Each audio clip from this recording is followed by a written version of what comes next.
Hello, আসসালামু আলাইকুম।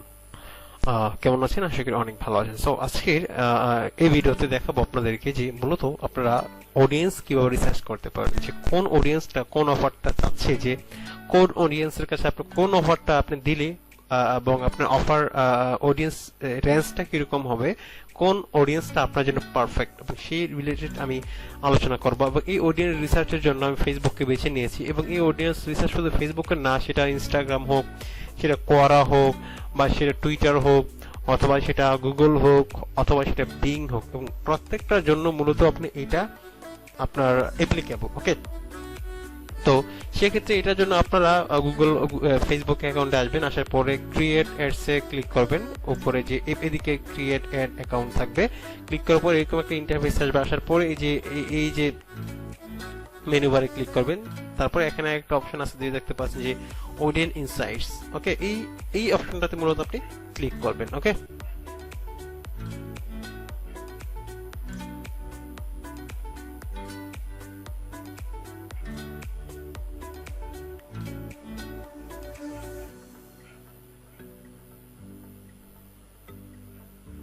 আচ্ছা, এটা আমরা ক্লিক কেটে দিই। তো এটা একটা হচ্ছে ফেসবুক ইনসাইটের একটা অডিয়েন্স ইনসাইটের একটা ইন্টারফেস।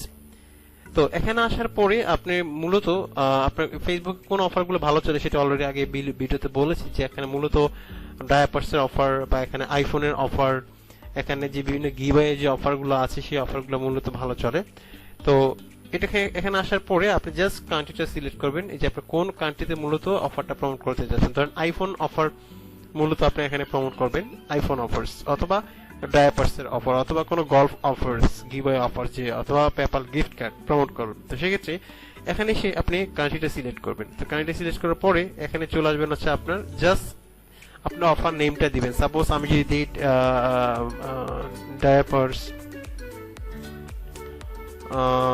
ডায়াপার্স যদি দিই, সরি ডায়াপার্স, আচ্ছা আমরা ডায়াপার্স না প্যাম্পার্স দিই, প্যাম্পার্স তো ডায়াপার্সের একটা অংশ, প্যাম্পার্স দিই। ওকে, তো আমরা প্যাম্পার্স দিলাম। আপনি এখন টোটাল ফেসবুকের অডিয়েন্স মানে আপনি দেখতে পাচ্ছেন ইউএস এর অডিয়েন্স হচ্ছে 150 থেকে অলমোস্ট 200 মিলিয়ন। এটা হচ্ছে ফেসবুকের টোটাল ইউজার্স ইন ইউএসএ, মানে ইউনাইটেড স্টেটস। তো আমরা যখন ডায়াপার্সটা ক্লিক করব দেখবেন এখানে চেঞ্জ হয়ে যাবে।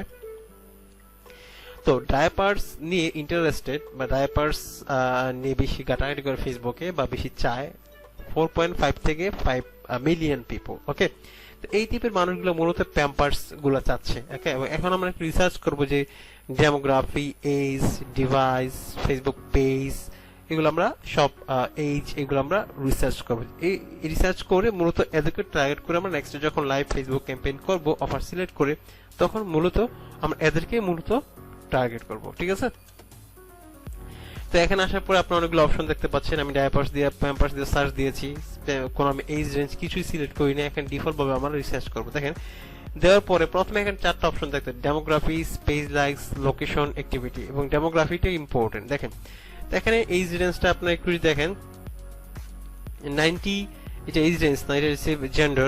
জেন্ডার হচ্ছে 90% ওমেন।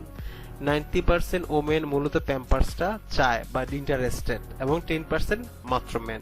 তো যেহেতু প্যাম্পার্সটা অবশ্যই ওমেনই হবে, প্যাম্পার্স বা ডায়াপার্স বা বেবিস স্টাফ, এগুলো কিন্তু মূলত ওমেনরাই চায়, ওদের বেবি আছে ওরাই কিন্তু মূলত চায়। ওকে, তো এখন আমরা যদি আসি যে এজ ক্যাটাগরি, একটু যদি আমি আপনাদেরকে দেখাই, এই যে এটা হচ্ছে এজ ক্যাটাগরি। হ্যাঁ, তো এজ ক্যাটাগরির মধ্যে 25 থেকে 34 এজ ক্যাটাগরির মধ্যে মানুষ মূলত ওরা চাচ্ছে, মানে মূলত প্যাম্পার্স অথবা ডায়াপার্স কোন ধরনের মহিলারা চাচ্ছে, মূলত মেরিড পার্সন যারা। তো মেরিড বলতে কতটুকু হয়, 25 থেকে 30, এই রেঞ্জের মানুষগুলো মূলত বেশি প্যাম্পার্সটা চাচ্ছে, কারণ ওদের নিউ বর্ন হয়, ওদের নিউ বেবি হয়, বিয়ে হয়, নতুন হয়। কারণ ইউএসএ প্রেক্ষাপটে কিন্তু 20, 22, 25 পরে কিন্তু ওরা বিয়ে করে, সেক্ষেত্রে ওরা নিউ বেবি থাকে, তখন ওরাই কিন্তু বেশি প্যাম্পার্সটা চুজ করে। তো সেক্ষেত্রে আপনার এই যে জেন্ডারের ক্ষেত্রে এবং এজের ক্ষেত্রে খুব ভেরিয়েশন রাখতে খুব ইম্পর্টেন্ট একটা বিষয়। এই টাইমগুলোতে আপনাকে সিলেক্ট করতে হবে যখন আপনি ক্যাম্পেইন করেন, এত করে আপনার ট্রাফিকও ওয়েস্ট হবে না, আপনার কস্টিংটা কম হবে, আপনার ট্রাফিকটা আপনার লুজ হবে না। সাপোজ আপনি 55 বা 60 এদেরকে টার্গেট করতে আপনার লাভ নেই। এতে তো অলরেডি যাদের বেবি আছে তারা তো প্যাম্পার্স পরবে না, বা তারা তো ডায়াপার্স পরে না, তাদের বয়স হয়ে গেছে 20 বছর অথবা 30 বছর এরকম এজ, কিন্তু ওদের সন্তানের হয়ে গেছে ওরা কিন্তু চাবে না, এবং চাবে হচ্ছে 18 থেকে 44। তবে এই যে এজটা দেখতে পাচ্ছেন 25 থেকে 34, ওরা জাস্ট নতুন বেবি জন্মগ্রহণ করে ওদের, এবং ওদেরকে আমার মূলত প্যাম্পার্স জন্য টার্গেট করব। এটা হচ্ছে আমাদের ডেমোগ্রাফি। তো রিলেশনশিপ স্ট্যাটাস অবশ্যই মেরিট ছাড়া তো ওদের বাচ্চা আসলে, যদিও ইউনাইটেড স্টেটস অথবা ইউরোপিয়ান কান্ট্রিগুলোতে লিভ টুগেদার বিষয়টা আছে, তো সিঙ্গেল অবস্থায় কিন্তু ওদের আসলে বেবি হয়, এটা 20% সিঙ্গেল অবস্থায়। তো আমরা মেরিটকেই আমরা এখানে ধরবো। এডুকেশন লেভেল অবশ্যই ইউনিভার্সিটি লেভেল হয়। তো এখানে এগুলো হচ্ছে আপনার সিলেক্টেড অডিয়েন্স। আমরা যখন ইন্টারেস্ট দিব তখন এই অডিয়েন্স গুলোকে আমরা চাইলে টার্গেট করতে পারি। ওকে, হেলথ কেয়ার এবং কিওয়ার্ড বলতে পারি selected audience. Okay, health care and medical service 23%, food and restaurants ওদেরকে মূলত আমরা টার্গেট করতে পারি। ওকে, তারপর পেজ লাইকস যদি যাই, যে কোন পেজগুলো মূলত এই ধরনের জিনিসগুলো প্রমোট করে। আমরা এই যখন আমরা ক্যাম্পেইন করব তখন পিঙ্ক ওয়াইশ, পম্পার্স, এই ধরনের পেজ লাইকগুলোকে আমরা সাধারণত টার্গেট করতে পারি ফর ক্রিয়েটিভ ক্যাম্পেইনস। ওকে, তারপর দেখেন যে প্যাম্পার্স, এটা হচ্ছে অলমোস্ট 2 মিলিয়ন ফেসবুক লাইকস, এবং এই যখন আমরা ক্যাম্পেইন করব এটাকে আমরা টার্গেট করতে পারি। এখানে আমি আপনাকে যদি দেখাই, দেখো তখন এটা হিউজ ধরনের আপনার এখানে মূলত আপনার পাবেন। তারপর আছে এখানে বাই বাই বেবি। ওকে, বাই বাই বেবি এখানে 703 ফেসবুক লাইকস।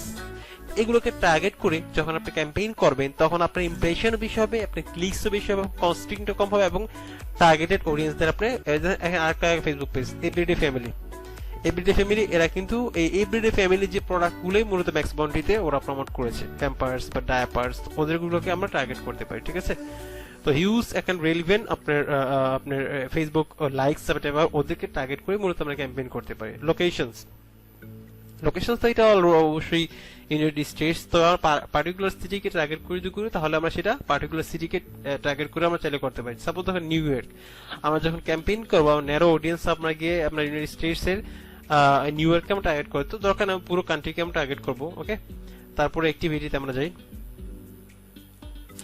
অ্যাক্টিভিটিতেও দেখতে পাচ্ছেন যে পেজ লাইক আছে, এটা আমরা দরকার নেই লাইফ টাইম। এবং আমরা ডিভাইসের দিকে যাই, এটাও মোস্ট অ্যানাদার ইম্পর্টেন্ট বিষয়। ডিভাইস দেখেন অনেকে আমরা ডেস্কটপে করে দিই, ডেস্কটপে নাও, আমরা শুধু মোবাইল টার্গেট করব। প্যাম্পার্স বা ডায়াপার্স যে ডিভাইস যখন আমরা ক্যাম্পেইন করব তখন কিন্তু আমরা মোবাইলকে টার্গেট করব। এতে করে দেখা গেছে যে আমাদের অনেক অডিয়েন্স পাবো, অনেক ক্লিকস পাবো, মোটামুটি অনেক কম ক্লিকে আমরা লিডের পরিমাণ কিন্তু অনেক বেড়ে যাবে। এবং মোবাইল বলতে এখানে আইফোনটার পরিমাণটা বেশি, কারণ যেহেতু আপনি ইউএসএ জানেন আইফোন বেশি ব্যবহার করা হয়। তবে দুইটা মোবাইল ডিভাইসে ভেরিয়েশন রাখবো না, শুধু মোবাইল ডিভাইস আমরা সিলেক্ট করবো, সেটা আইফোন হোক অথবা অ্যান্ড্রয়েড হোক, সেটা প্রবলেম নেই। তো মোটামুটি আমরা এই অফারটার জন্য, প্যাম্পার্স অফারটার জন্য মোটামুটি আমরা অডিয়েন্স, আমরা ডেমোগ্রাফি, এই সবকিছু আমরা ট্র্যাক করে ফেলেছি, সবকিছু আমরা বুঝতে পেরেছি যে আমরা যখন ক্যাম্পেইন করবো এই বিষয়গুলোকে আমরা মাথায় নিয়ে মূলত ক্যাম্পেইন করবো। তারপর হচ্ছে আমরা যদি যাই আরেকটা, যদি আপনাদেরকে দেখাই আইফোন। ওকে, আইফোন দিয়ে আমরা সার্চ দিলাম। ওকে, আমরা যাই, দেখেন আইফোন দিয়ে সার্চ আমরা 700 থেকে 800 মিলিয়ন মানুষ অলরেডি আমরা পেয়েছি। 700 থেকে 800 মিলিয়ন মানুষ অলরেডি আইফোন নিয়ে ইন্টারেস্টেড ইন ইউএসএ। দেখো প্রথমে ডেমোগ্রাফি যেই, অবশ্যই এটা ওমেন, 60% ওমেন। আমরা অবশ্যই ম্যান ও উইমেনকে টার্গেট করবো, যেহেতু দুইটা মোটামুটি সেম।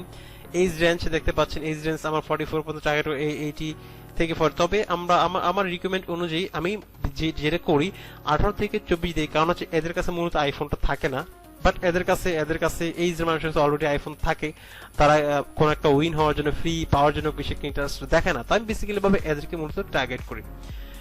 তো অনেক সময় আপনার কমন সেন্সও অনেক সময় আপনাকে ইউজ করতে হবে। তো রিলেশনশিপ স্ট্যাটাস, মেরিট দেখাচ্ছে অনেক।